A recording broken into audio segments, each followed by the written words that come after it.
Evening, and thank you for joining us. I'm Caitlin Hunt filling in for Kit Hanley. Legislation in the Indiana Senate could impact how much you're paying come tax season. News 10's Blake Dahlier tells us what advice local economists have for state legislators.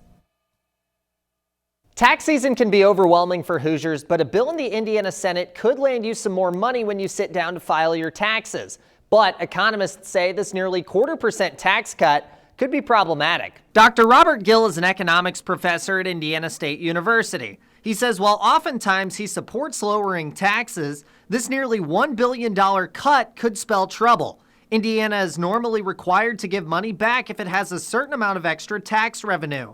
Gill says while they'll likely do that next tax season, the state needs to be careful. That's because he believes the state may need to tap into its rainy day fund during uncertain circumstances around the world, whether that be the situation in Ukraine or COVID-19. If you find yourself with too much money, don't automatically believe that you will always have too much money. He says with the Indiana Senate considering cutting the state's income tax by nearly 0.25%, legislators could be doing more harm than good. His advice to them is to think big picture before voting. Don't point your guns at your own feet. Even if your feet are itchy, shooting them is a bad thing to do.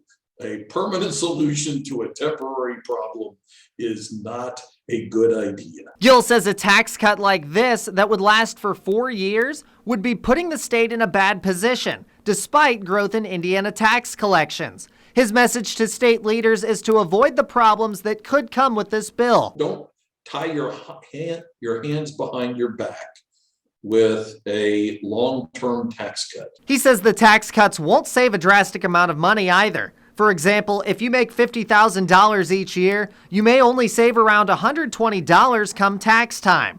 Gill says this leads him to believe it's not all about saving you money. This isn't enough money to do anything other than make a political statement. The Senate is expected to vote on the bill next week. This comes after the Senate's Tax Committee voted 12-1 last week to advance the bill to the full Senate. Reporting in the studio, Blake Dahlier, News 10.